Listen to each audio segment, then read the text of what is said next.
يعلم ما بين أيديهم وما خلفهم لا يعلم ولا يحيطون بشيء من علمه إلا بما شاء إن شاء الله لا إله إلا يعلم وسع كرسيه السماوات والأرض لا يعلم ولا يؤوده حفظهما لا إله إلا يعلم وهو العلي العظيم لا إله إلا يعلم حي القيوم لا يعلم حي القيوم لا يعلم حي القيوم لا يعلم حي القيوم لا يعلم اللهم صل على سيدنا محمد الفاتح لما أغلق والخاتم لما سبق الناصر الحق بالحق وعلى آله إلى صراطك المستقيم وعلى آله حق قدره ومقداره العظيم. الحمد لله bi burkina anw fɛ yan mardi kalo tile 7 mardi le 7 avril otuma 2020 Bobo Dioulasso Burkina Faso secteur 22 CCGT ala sago jamanadenw an bɛɛ le ba an yɛrɛ ɲinina ala fɛ bi ko ninnu ye faamaw ye ko ninnu ye fantan ye an bɛɛ le b'an yɛrɛ ɲinina wa a natili o juhu lil hayyul qayyum o masa tilele sera a y'a kɛ minnu na ka tɛmɛ yɛrɛ kana se an n'u silamɛw ma o ka ca a ye minnu ta bɔnɛ jigin minnu ka tɛmɛ olu ka ca a y'a faamu wa 2 Samuel 24 15 ala ye mun de fɔ a ye Samuel ye karamɔgɔ ye nabi ɲuman tun don ka kɔn an n'u ta génération ɲaamiyɛna mɔgɔw hakili la ko bana min nana bɛ ten ko a fɔlɔ le ye an n'o ye a fɔlɔ tɛ an ye dɛ fɛn o fɛn yaadara ka tɛmɛ ala ko a b'a juru sara yaada ma ɲi dɛ kami karamɔgɔw fɛ n'i ti yaadara ala b'a juru sara a la karamɔgɔ le bɛ wuli ka sere ka ala wele ala b'a fɔ ko n y'a yafa Samuel ka tile la sa mun de kɛra ale fɛ L'Éternel envoya la peste en Israël. la peste a ma lɔ peste kɔrɔ le ye ko taawun bana arabukan n'a tɔgɔ le ye ko taawun o bana nin o a bɛ yɛrɛkɛ bɛɛ la fiɲɛ le bɛ na n'a ye yalo an ko sisan an ko ko finila ka an daw datugu fini t'a ɲɛ koyi n'anw tɛ an dusukun datugu ka bɔ kojugu ma an tɛ bɛ kisi nka dan datugu hali n'an ye dɔ sɔrɔ an b'o dingɛ na an tɛ kisi a ma dɛ fo an k'an dusukun tilen de k'a tubi ka bɔ kojugu ma n'o tɛ hali n'an y'an b'o dingɛ tun sɔsɔ a tɛ ɲɛ a ye hakili to a la. Depuis le matin jusqu'au temps fixé. Samuel ka tile la taawun bana nin daminɛ a la kabini sɔgɔma fo ka taa se a waati basigilen ma. Et de Dan à Beersheba. K'a mina Dedan o ye dugu dɔ ye ka taa Beersheba o ye dugu dɔ ye. Il mourut 70 000 hommes parmi le peuple. 70 000 hommes a ye wali faga mɔgɔ ni ɲɔgɔn cɛ k'a mina dugu 2 ni ɲɔgɔn cɛ ten k'a mina waati in na a ye mɔgɔw faga k'u faga yɔrɔnin kelen ten an m'o ye aw tɛ jateminɛ kɛ wa tumu dɔ mana bɔ samiya tuma na i bɛ taa ye o bɛ la yɔrɔ kelen ka to ka faga ten o caman ba mɔgɔ na min kɛra ten kabini waati Samuel ka tile la ka kɔn ala kira ɲɛ 70 000 hommes k'o faga Comme l'ange étendait la main sur Jérusalem pour la détruire. L'ange sur Jérusalem pour la détruire. L'Éternel se répandit de ce mal. Et il dit à l'ange qui faisait périr le peuple. Assez. Retire maintenant ta main. L'ange de l'Éternel était près de l'air d'Arvna.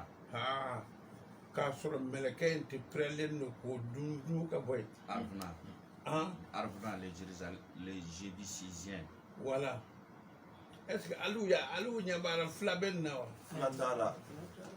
Alou Mana Wurka Sidangali Kutan Takwabina Mohoso. Mama Aduguyani. Ati Hinana Nancy and that mammy. Nubna Alu for Abu Kwabina Alu for the far. Ayala Laka. Javana Mogo. Nam. Dunia mo ay kuy la alaka ka minka ayuke no te pikritanya kuy ay pikir ko te mu yere ba pikira ulu fa be fara mu yere kala la ko bisare ta na ayuye anna Isaïe 26 vers we kram akara kram wala ka ko alaka ka daniya akan lebe mi fe jamana mo kan na jatimna kuku kuralo fama be alara an kan fangala fama fana ti do wala ko be min lo bolo kerate ko ka politiki nyame ana ka to ko mo nge wodrono kan gbe kan do so kono kwan kana ko bara mina yelme wulu kan gben kan do so ko wulu ta folo ya akere ka tebe ne be fi jamana mo ka lo ne ko akere ka tebe predam yu banku no shetu ye fanga tura imalo an ganga tiga nyoko na sesa ni shedu go yo bukewa donc shetu ye akoy yer mande wulu ka fo ko shetu wulu ye shetu ye kamara jiye marama morobe America mi makole bi fem bien he mune be kala America bi o fama me se wa flabo fe wa flavo et tout fe mune be kala chinois fe bi flabo fe wa o kata o ka flake jugo mi atiku bolora utara wole ki kana ko bi na au pike na ne kon tite ka do wala fo ko na mais ala yereta ala tala ka pikru ay mindi ala krama wa astaghfirullah astaghfirullah ako fo wole be ay mun fo idée va akota mon peuple ndeka du entre dans ta chambre. Ako Isaïe mata do ka so ama so ko do je jamana mo anyaye famon ka fanga do so ko wulu ma folo ko ala yelle ko Isaïe mata fo ka mo yi bien ka do so ko et ferme la porte derrière toi. Now do na kwa ka da do ai ni me de amamena jamana mo akala jigi faman Shitu ye como ya nya mo ka politiki ro ama bo ko ma nga shitu ye ko kwanga du sura lu fana yule uyi wulu do kwanga ta du so ko Cache-toi. Ay kwa ya du ko de pour quelques instants. What the man ay du ko abi mu le fora ye nam kwa ye kala wa du so ko ay du so ko no kala wala be ka datu ko ayirla ka se wati ma ama fwe ka datu ka tuka buke ka tuka fosu ko astaghfirullah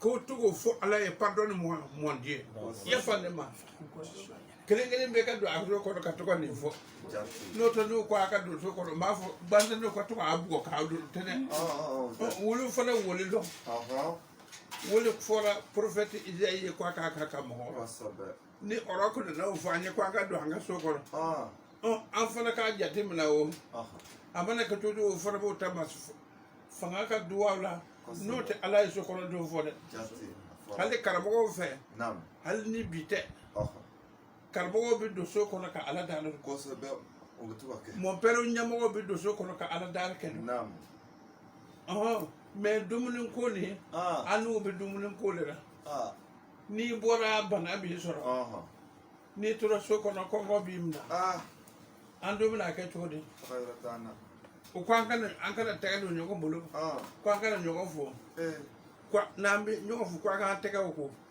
ni tega ko kolo sura manya yi tega ko fo amiena ko so be makene imayo sura manya ko tere kono ibi itega ko siya du ki nya fala ko ki da kusa ko so be do tro kuma to ala yerle o fanya na jati ala le o fo abu karawa atukara agbanna tuma namna ako ko anga antiga ko agbanna ro ako ko anga antiga ko ala ya fo abana fa ka bodu ambo dala le ko so be anko so ko ambo kara Cache-toi pour quelques instants jusqu'à ce que la colère soit aya fo amude ako izeima nam taga dugu wat dama ne abife ka fo jamana mo yewo nam komi ku gbana ka se din wati ni ma ay do so ko ko aka do so ko ay do so ko no wati dam aka to asafu le fo so ko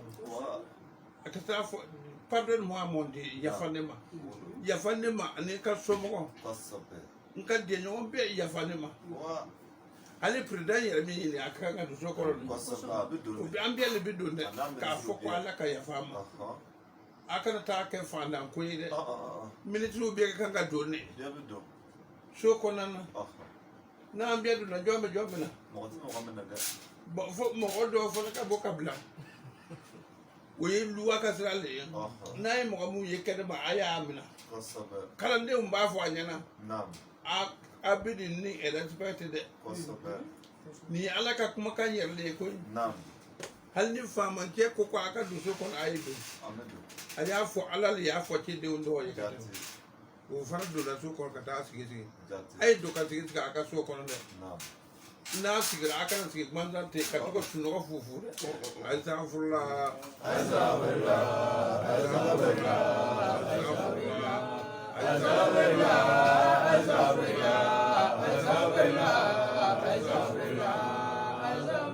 صلوا على محمد يبي شابلي يبي يسافر يبقى فوارا شابلي أهكذا كوشي سانكولو ألو مدركا شابلي mon père au Canada bikoma bledo akara ko adam na tedro muhammad tedro bikoma blede akara ko biya centre ka ta da awo yere mate abi amena mon père ne sura mo biya kan akolomba ka ba ka biya ka chapeleta ka afo ala ya alaka ya fa burkina ba alaka ya fa burkina fa na ma na se tiku biya note na ya van ya farama ka sedu situku fa ubina nyamfe wa aka ya fa biya le mo car voici l'Éternel sort de sa demeure ako ala bora ka masa ko tisa pour punir les crimes des habitants de la terre aya famu de les habitants de la terre we tieni minke we crime minke ala be ko taj go juru sarala anya bora ala be juru sarala ala be jusal la ne ya fo ayi amena ngo amma so su do bla ka ta yor ka ta dugu do ci ka warata kana na yi ka dugura ngo ala ta juru to de akuma fora ko mina na so juru mulo wa mulo ala ti sonde na be gouvernement na ba mara aya mara de nyamalo ayo pour que ankara ta mo si to Allah tala ya fo ijayi ako ala bina bo ako abina awa les crimes des habitants de la terre no mumbe du kuru kan ako ala ko we nyom to nyame kede ala ko aba ta jusa et la terre mettra le sang à nu hey ako du kuru bina du le sang joli blessa bekan elle ne couvrira plus les meurtres. Yayi. Ako alako ale tɛna kojugu n'o dogo dɛ Feu. bon i m'a ye kojugu ka dogoli ya tora ne ye Olo. faamaw ye loi ta Naam. mais o tɛ loi pratiquer Feu. ni faalan y'a kɛ ni mɔgɔ t'i fɛ o b'i pini ka ɲɛ kosɛbɛ Kosɛbɛ u bɛ s'an nɔ la. ni nafolotigi y'a kɛ Ah. o b'o minɛ dɔɔnin o b'a bila U b'a bila. ni si bɛ min ka mɔgɔ ye wuli bi sen da n'o faga Kosɛbɛ. bon o ye crime de ye Jate. n'ala wurila o juru sara a tɛ wɔlɔmani kɛ A cogo tɛ wolomani kɛ dɛ. a tɛ wɔlɔmani kɛ Feu. y'a dɔn ne fandan Ah. tagara bi Oh. faamaso ra Naam.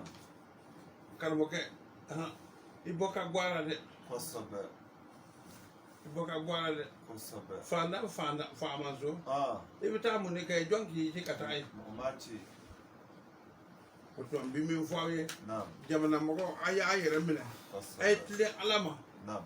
aw k'a dɔn nin ko ninnu dɔ tun bɛ ka kɔrɔ Jate. nka k'an don so kɔnɔ dumuni t'an fɛ Ah. k'o kɛ politigiw ɲagami o kɔ n'o tɛ ka don so kɔnɔ a ye don so kɔnɔ a kana bɔ Ah.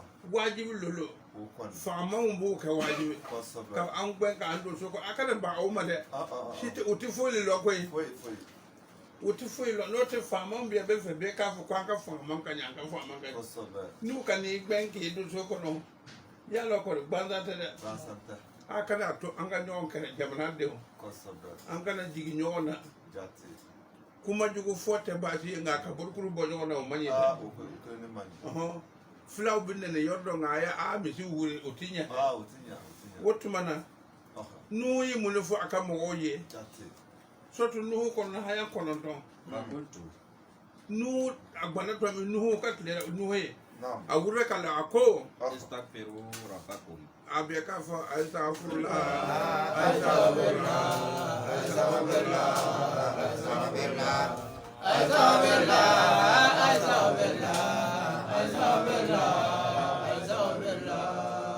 nuhu ma fila sɔrɔ ka di a ka mɔgɔw ma Feu.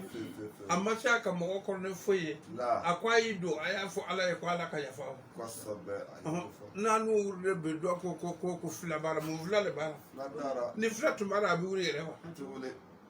amerikɛnw minnu bɛ se o fila de la olu fagale kɔlɔkɔlɔ la ne b'o la sisan Ah. A n banni. k'olu bɛ faga anguro le Kosɛbɛ. avion ɲɛ kelen bi na faga ten gbanda ten Ah. anguro Ɲa kelen. y'a lɔ fila t'u fɛ Fila t'o fɛ. Innahu kana kafaran. a ko aw k'a lɔn n'u ko a ka mɔgɔ ma ko ala ye jurumu tuba ala de ye kabini bi tɛ dɛ Kosɛbɛ. Yursilu sama alaykum midrara. n'aw sɔnn'a ma Naam. ala bɛna ka sigifari kɛ Ah. ala bɛna sanfara ci ka n'a di aw ma k'o kɛ sanjikisɛ ye Jate. Wa yumdidukum bi amwalin wa banina. n'o kɛra a bɛ sɔrɔ k'aw ji tugu nafolo la Kosɛbɛ. ka dencɛ tiɲɛ man di aw m'a ye Ah. Olo. donc dencɛ woro bɛ sigifari la dɛ A baara. a y'a ko jateminɛ dɛ Kosɛbɛ. dencɛ woro tɛ manamana ko ye Ah. koyi Manamana tɛ dɛ. a ko n'aw sɔnna o ma ko ala bɛ nin bɛɛ ka aw ye Kosɛbɛ. a m'a ye Ɔhɔn. k'a fɔ asafuru la Naam. ala bɛna sanfara de ci ka kɛ sanji ye k'o di aw ma Jate. an ɲɛ bɛ bana in na ten ni samiya donna dɔrɔn a bɛ tunu pewu ala barika la Ah. Wa. n'an ba mara sigi fa ma Naam. ni samiya donna ta i b'a ye a bɛ tɔni pewu a bɛ tunu i m'a ye ni hali n'u n'a fɔlen ko san bɛ finna a bɛ diya ne ye cogoya min na Ah. n b'a dɔn ni san tora ka na dɔrɔn bana in bɛ tunu Kosɛbɛ. a ye o de fɔ n'u ye Jate. n'a y'o kɛ n bɛna sanfara ci aw Jate. Wa yaj'al lakum jannatin. n'a y'o kɛ a ko n bɛna nakɔ foro bila aw fɛ a ka nakɔ foro bɛna fɛngɛ ka ɲɛ Wa kosɛbɛ yaj'al lakum anhara. n'a y'o kɛ o tigi fo a san furula ye n'a tora k'o kɛ a ko ala tala ko jiw ɲɔw bɛ yɔrɔ minnu na Ɔhɔn. jiw bɛ na woyo aw fɛ Kosɛbɛ. kɔrɔna de y'a fɔ dɛ ne jafari m'a fɔ dɛ n y'a sɛbɛn nin ye Jate. k'aw hakili jigin a la kɔrɔna de y'a fɔ dɛ Naam. jafarindɛni bɛ mɔgɔ minnu na i ka nɛni kɛ foyi t'a la A kɔni. ne kɔni ni ne m'a fɔ Ah. ala ka n'a fɔ i y'a lɔ i m'a fɔ Kosɛbɛ. CCGT Naam. comité culturel de la génération Ɔhɔn. des trois testaments Naam. an bɛ kuma ni livre saba de ye O don. haya J'ai dit, implorez le pardon de votre Seigneur, il est celui qui ne cesse de pardonner. Il vous enverra du ciel une pluie abondante. Il accroîtra vos richesses et le nombre de vos enfants. Il mettra à votre disposition des jardins et des ruisseaux. Sourate Noé, 71e chapitre, verset 17.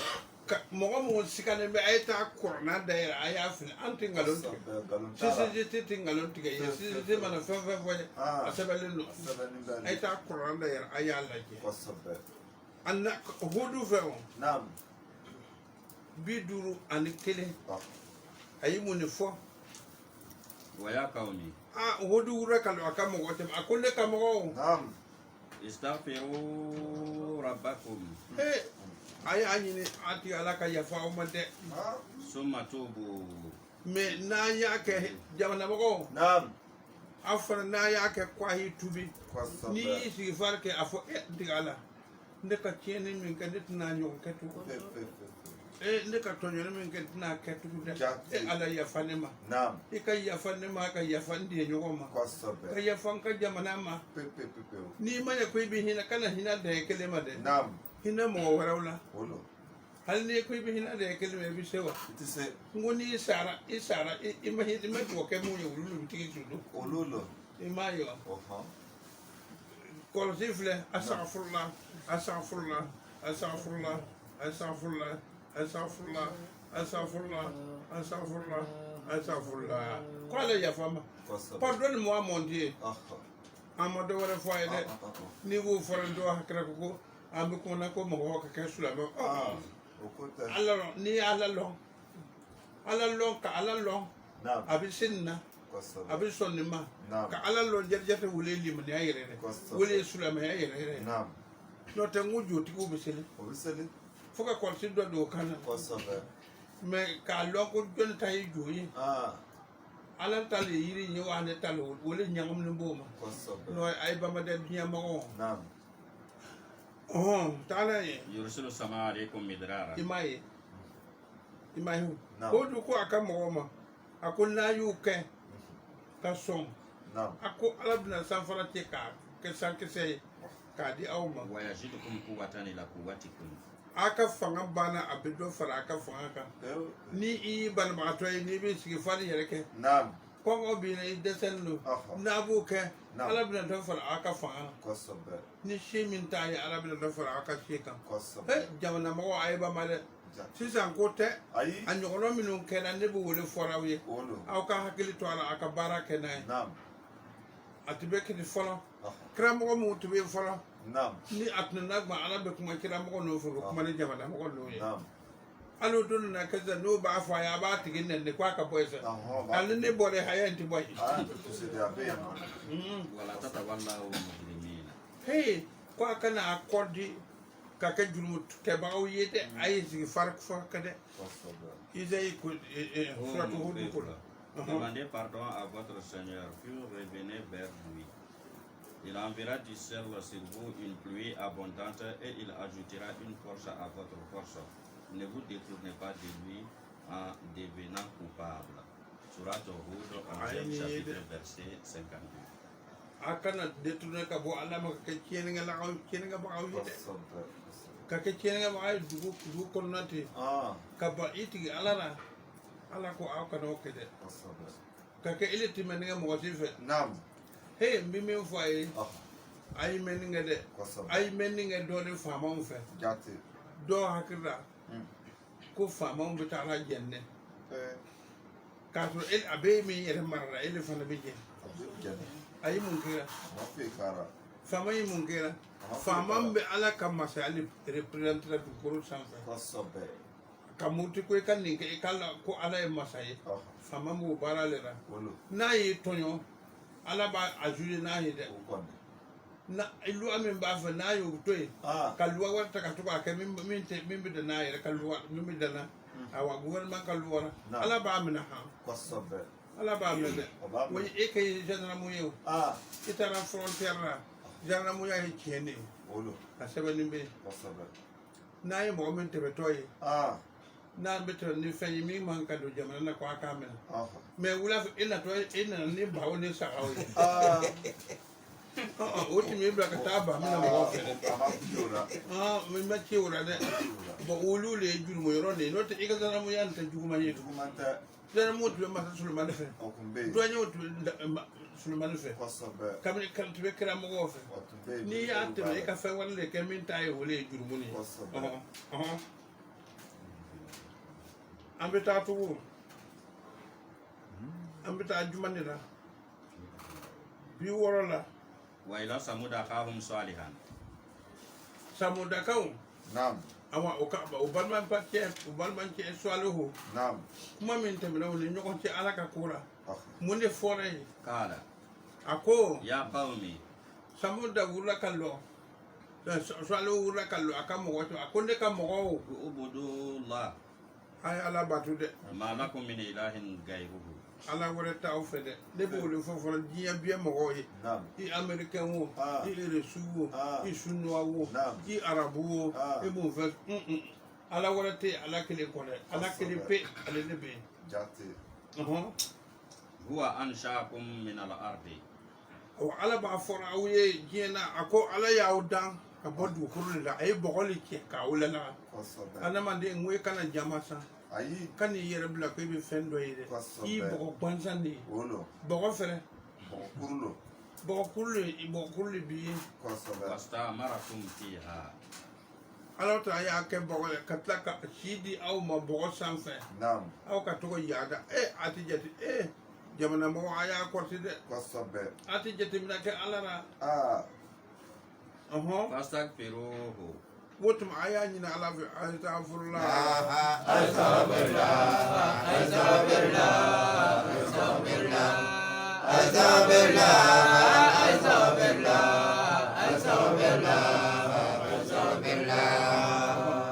a y'a ɲini ko ala ka yafa ma naam o dɔrɔn de y'a o dɔrɔn de n'a y'o kɛ fana a ye tubi dɛ kosɛbɛ français naam américain lamɔfɛnsiw sinuwaru sinon a bɛ farafin tɔɲɔ min na ah n'a ye tubi dɛ n'o tɛ n'a ma tubi bana b'a ma a ma ban a ma ban dɛ n'a ma tubi ah aw k'a jateminɛ ko farafinw kɔni kɛra fɛn gansanw de ye ka to ka an tɔɲɔ k'an kɛ bɛgɛnw ye ten k'an kɛ baganw ye o tɛ a tɛ ɲɛ dɛ fefe n'u ma tilen u tɛ kisi dɛ fiyewu a ye tilen إن ربي i k'a dɔn ne tigi قريب ala ka surun bɛɛ la مجيب a bɛ mɔgɔ jaabi dɛ i m'a ye kosɛbɛ min bɛ kɛra o farafin ninnu la sisan n b'a fɔ mɔgɔ tɛ sara farafin mɛ o taw ka ca an taw ye dɛ o taw ka ca an ye examen kɛ o y'an dan o fana na pepepepewu a ye ko fɛn b'a ko a y'an dan fɛn bɛɛ la saya fana a y'an dan o o fana y'an da la o y'an da biyara na crime ala le bɛ crime ne juru o sara ten kosɛbɛ Samud, nous avons envoyé leur frère Salih. Il dit, ô mon peuple, adorez Dieu. Il n'y a de Dieu que lui. Il vous a créé de cette terre où il vous a établi. Demandez-lui pardon, puis revenez repentant vers lui. Mon Seigneur est proche et il exauce. Surat Hud, 11e chapitre, verset 61. ala k'an ɲɛma bɔ dɛ amin an ka kan ka don misiri min kɔnɔ o ko an tɛ don yen ah a ko banko jugu fɛ ko an tɛ don misiri kɔnɔ yen k'an kana don misiri ko an ka taa egilizi la o ko an tɛ don o yɔrɔ fana na ah an ka jurumu de ye nin bɛɛ se an ma a kana jigin dɔrɔn dɛ naam an ka jurumu de kɛ kojugu o de ye nin bɛɛ se an ma wolo e de fantan ye ko i tɛ ko ɲɛnama kɛ ah awa a ye mankan donna ni sentigi cɛ setigi fana o tɛ ko ɲɛnama kɛ fefe kojugu kɛbaga mɔgɔ fila jɔn ta le ye tiɲɛ ye sisan ah a se tɛ a fila se mɛ kosɛbɛ ale ta ka di e ta ye sabu ale bɛ se e kɔrɔ naam a k'i gbɛn e taara don so kɔnɔ i ma don yen ka taa a kɛra ten ale ma taa a ka so kɔnɔ ka taa sogo jɛni k'a ɲimi a n'a kɛra ye ten ka ɲimi n'a yɛrɛ ye a juguyara jɔnni ma sisan ah juguyara fantajɛni ma a y'a ɲini ala fa ala ka yafa o ma kosɛbɛ mɛ ne bɛ min fɛ diɲɛmaw a ye faamaw fana faamu kosɛbɛ aw ɲɛ bɛ peredan minnu na ten si tɛ u ye koyi fefe olu fana b'a kɛra n'u m'a kɛ u tɛna na sɔngɔ sɔrɔ kosɛbɛ wolo n'olu fana sɔnna dɔ n'u ta ma u bɛ dɔ sɔrɔ o fɛ kosɛbɛ k'o bɛ kɛra ten dɛ a bɛ kɛra ten dɛ Wastaghfiru rabbakum.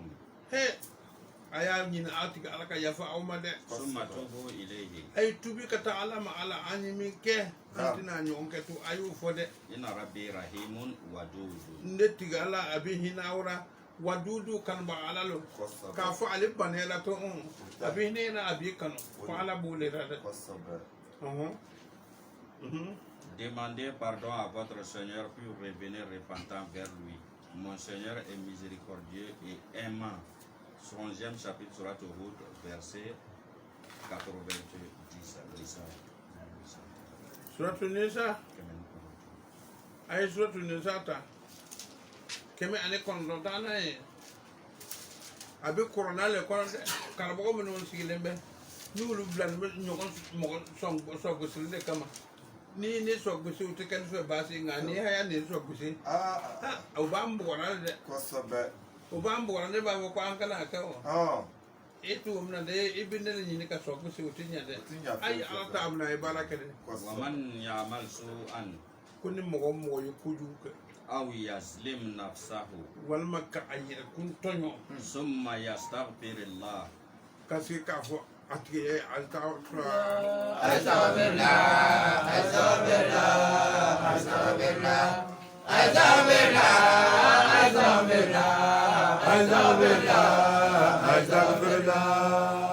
yena balo ina ika kojuke Naam. Ima tukuka kede walma iyi yera kuntonyo Naam. ina loko andi bara mi de jabara ju nta kala ba jani yera kuntonyo de Yesu do so ko ka ko sita ka fu asafurla asafurla akuni ke kwala kwa ba ya yajidillah ghafuran rahima ibina Allah so ko jurumo to balo hina balo me kana tukuka kede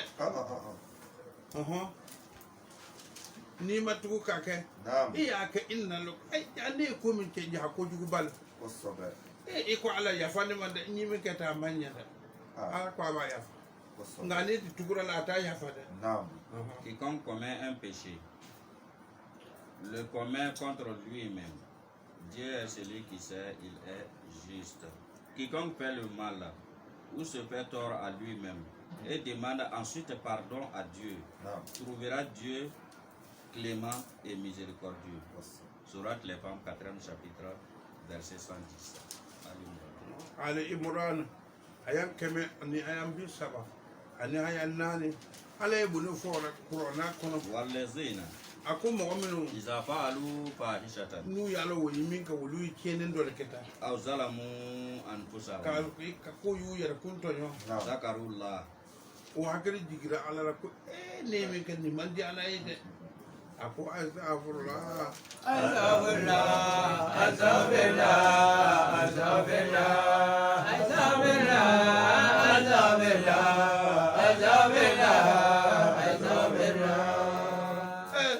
Akoni mo min sira ko ke Fastakbiru li zunubihim.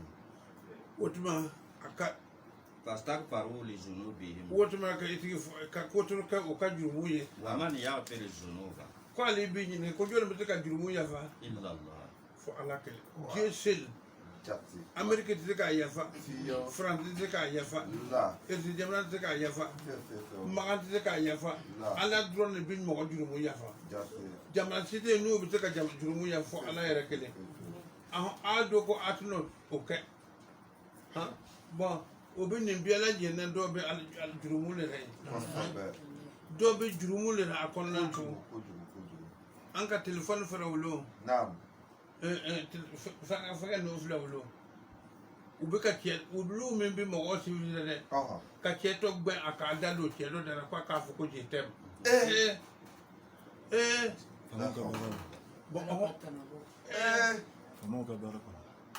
bo famon ka baraka keni kale keni ben ka pine ga bo barala pe ambe bola fe men kama ebite kwa ka tawo mo womno itaro mo ko ka fuko jitem ko be ka dadu nyon dara de bo umbana ke jamana amno o jamana famande o alo ma aliti mo kere o alo dungo ko abe fe banale ka ba banabe bantawa ati bante o ku kele ko to dimili be fa dimka Walam yusiru ala ma fa'alu. Yi ko ju ken na tubi imadwa ika ko ju ken ka Wa hum ya'lamun. ka wolu balo era balo ini ka ne tibe nyamo yara ko jena mate ina na lo ko ja e tu mi na se ka furu Aha. ni ti na furu ta tu sawa Ibado. ibir dala to ko kuma an fam na nyoma Ai. ju famale Ah. we here O te hera Juma de. akata na Pour ceux qui, après avoir accompli une mauvaise action ou s'être fait tort à eux-mêmes, se souviennent de Dieu et lui demandent pardon pour leurs péchés. Quel est celui qui pardonne les péchés, si ce n'est Dieu? Pour ceux qui ne s'attraitent pas dans leur agissement, alors qu'ils savent. Surat la famille du Moran 3e chapitre verset 135. Muhammadu ayata anisege aya file korona kono ante ngalon tukawi Faalam. sese jete ngalon tukade an kon bisa ka fo amman diawe ma ante ngalon tukade ala ko ala karama ko akalo ho Anahu. ka fo ni miita La ilaha illallah.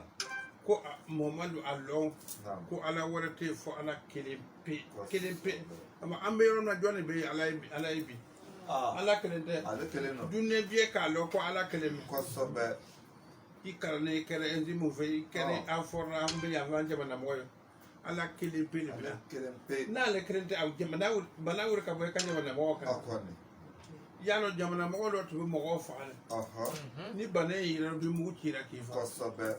Be. pete ilmi yare mu kira bana bi ka panke lemna Kosobe. sisa no balo no ko bana bi na fiele Aha. bana bi na fiele Jati. aka fini lo la ko bira anunga Oh.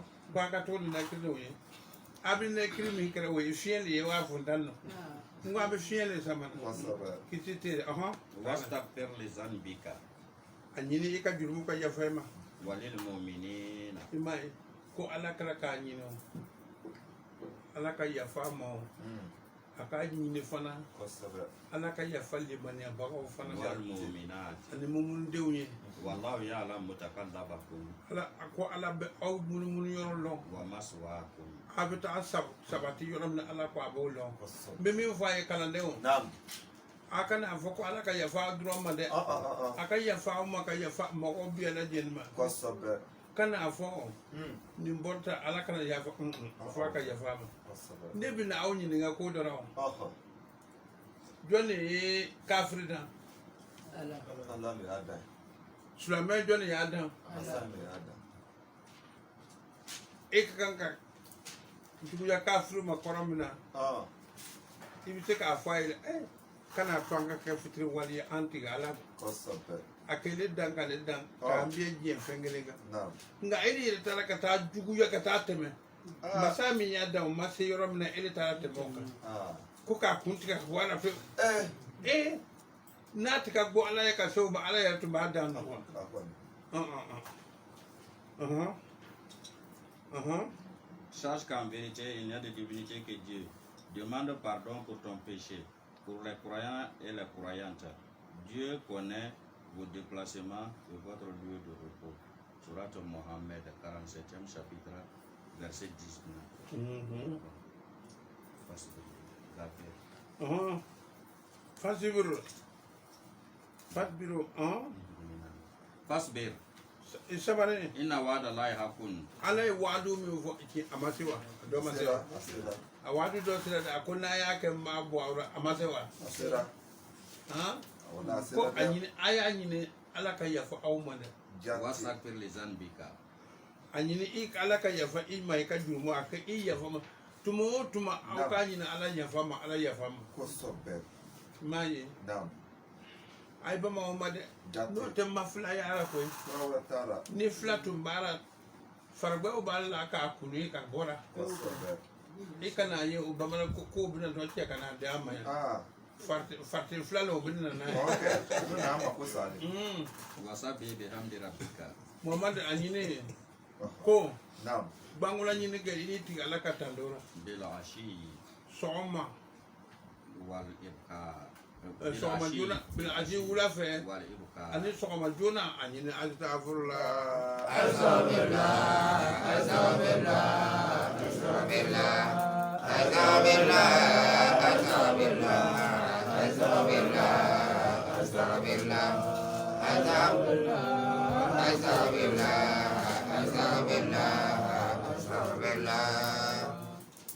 ala ka o dia mede Amen. aini ala ka ko Sois constant. La promesse de Dieu est vraie. Demande pardon pour ton péché. Célèbre soir et matin les lois de ton Seigneur. Sera celui qui pardonne. 40e chapitre, verset 58. hey sulamo ay bamade Kosobe. aya ju ko nya de Jati. ay muñu Nam. ay sawari Kosobe. ti ala ye Nam. lote anya bara corona ma de androma abam jel no fa Kosobe. ko do na ba forate Nam. it ibe sulamo yo ti sulamo yo Ah. ama wor man ke Ama wuli manike. na biyoro man e ka si fata sa akoy ka sel lewa Ama foga shari. ko ka fo ko ala ka ya fayma Kosobe. ala bina ikenia ki so mo kenia Jati. akoy ka sel lewa Ama foga shari. afoy dara astagfirullah Kosobe. kasi ka to ka fo Nam. anyuye tolle na me konana وتلك حجتنا ala ko ale ka dalu min di da die biye ma ko e jumay آتيناها إبراهيم akwali ya nabi ibrahim على قومه aka mo kan نرفع درجات من نشاء. corona di da mo ma ita no adin nabi ibrahim ma ale be mo daraja ko ta de corona mi ka di ay Kosobe. إن ربك حكيم عليم. e tiga ala be kiti tiga ba ala le Nam. عليم. kolomba ala lo ay fen fen ke abaka lam Kosobe. ووهبنا له إسحاق woto ni nabi shaka di am ويعقوب ani yakuba كلا هدينا o kiringin be nyu kana amaye Kosobe. me mo odo be sigin me Ah. kwala yi min ka le ko ma ke du nu yi Eh. imal ne ka ko ala ju su man no de Akwaju wa munyu no. aka mun ke Foi. Afrika. no ke no ay gen ya sra di mama di nu mo Kosobe. ke no e ka mo oto nu mo ko ke Aha. imaye Uitera. ala ko nu kiringin be kafsa ye Jati. ونوحا هدينا من قبل kume alitika adi nuhu maka nuhu kana ka kono nunya ومن ذريته داود dauda bora ka juriyara وسليمان salomon ubora aka juriyara وأيوب ani ayuba ويوسف ani yusufu وموسى moizi ya doye وهارون ani haron ye doye وكذلك نجزي المحسنين. ala ko alibi mo ni mo sarata kono ni ko nyima ke Nam. abidi ni de nyima undima Kosobe. وزكريا ani jakaria he ويحيى ani yaya kala ne wa ba made Nam. وعيسى ani isa jesus christ Wa iya. yalo sulamon ba man ne ko isa Nam. ko yaw de ka kar mo hey sulamon ay ni man man kay ndabla Kosobe. ay ni man man kay ndabla Nam. isa dira nye bielema Peu petu peu.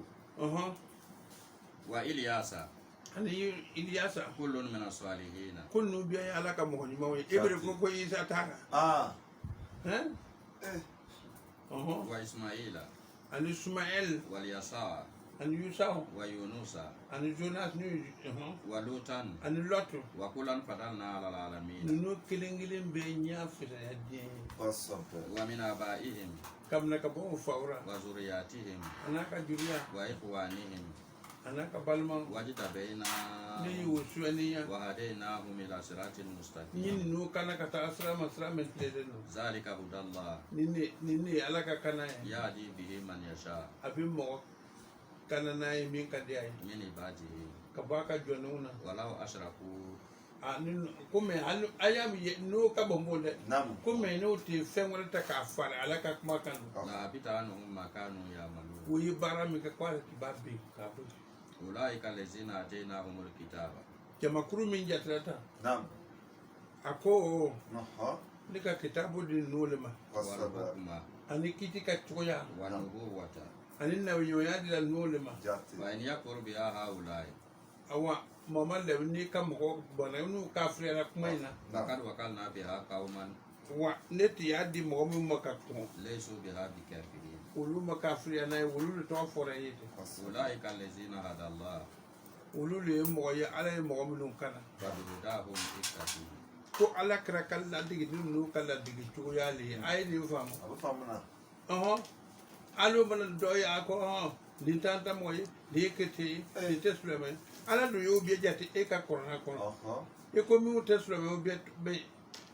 You didn't know bay. Moise no bay. Obebeka eka corona corner. Ebe go slamata, Neslamata alabajati. Ebe coloca malaka. I found your Tonona Javanamo. Burkina Jamna, I found your Tonona. Dunia sin be colo masada. Sulamaka Katia Tonyo Katemaka Sulamantis. Ali Kata Modo Quati Selly.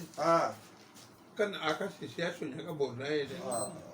Alabi Calamate. Akanoka. Atisero. Oh, I wish you see me father, Junica. Oh, Elelo. Alata si seta. Alata si alo. Aba fara yiri kurumenga elita kungurolo. Elita kunguruta. Alak manawa. Ayi. Akmana atlakata alaka kokodo boko duara. Dana. Olo. Kanyimi. Ayele le duara wa. Amale duara. Eti hakili soro wa. Ah. Handi bi kereke hakili soro de. Wasabe. Alhamdulillah. Quel est l'argument décisif que nous avons donné à Abraham contre son peuple? Nous élevons les rangs de qui nous voulons. Ton Seigneur est juste et il est celui qui sait. Nous lui avons donné Isaac et Jacob. Nous les avons tous dirigés. Nous avions auparavant dirigé Noé. Et parmi ses descendants, David, Salomon, Job, Joseph, Moïse, Aaron. Nous récompensons ainsi ceux qui font le bien. Zacharie, Jean, Jésus, Élie. Ils étaient tous au nombre des justes. Ismaël, Élisée, Jonas et Lot. Nous avons préféré chacun d'entre eux au monde, ainsi que plusieurs de leurs ancêtres et de leurs descendants et de leurs frères. Nous les avons choisis et nous les avons guidés sur une voie droite. Voilà la direction de Dieu. Il dirige qui il veut parmi ses serviteurs. S'ils avaient été polythéistes, leurs actions ne leur auraient pas été profitables. Voilà ceux auxquels nous avions donné le livre, la sagesse et la prophétie. Si les autres n'y croient pas, nous en avons confié le devoir à des gens qui ne sont pas incrédules. Voilà ce que Dieu a dirigé. Dirige-toi d'après leur direction.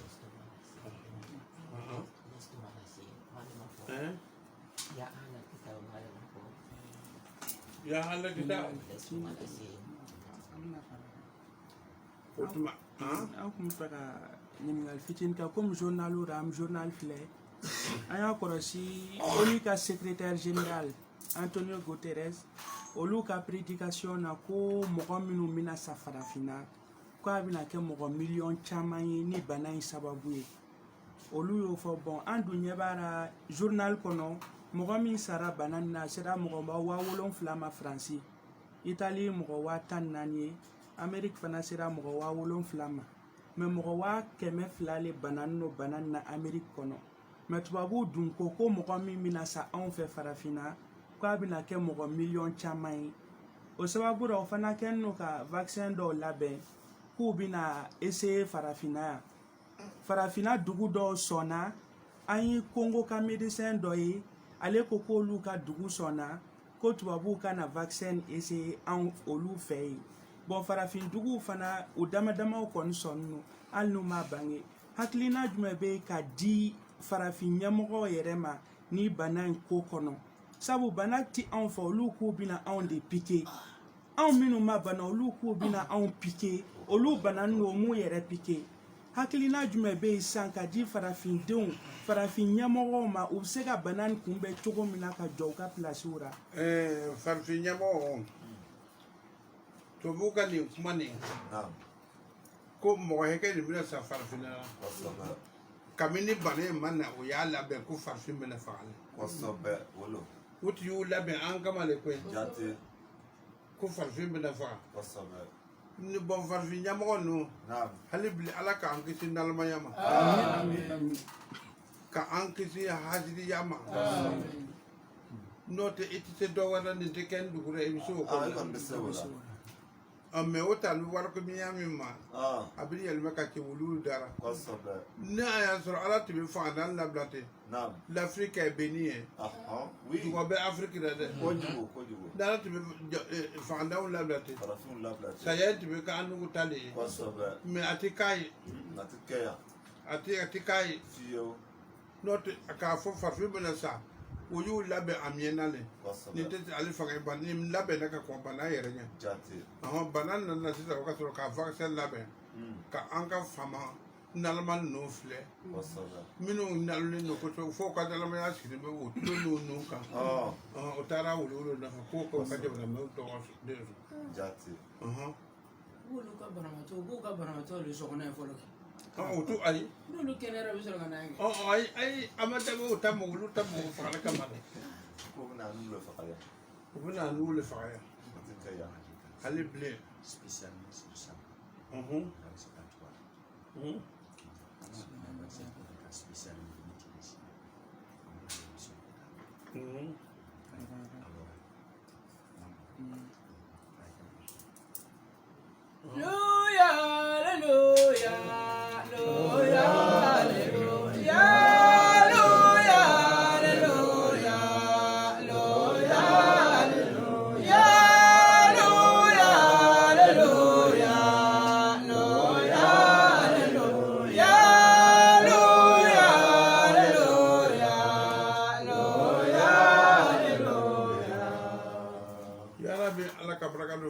Amen. Ala ka farafina tanga. Amen. Ni mo mo fana ko ala ka antanga, ala ka fana tanga. Amen. Ala ka anwasa. Amen. No te farfin yere. Inshallah. Le premier homme était noir, Adam était noir. Au be Qur'an kono.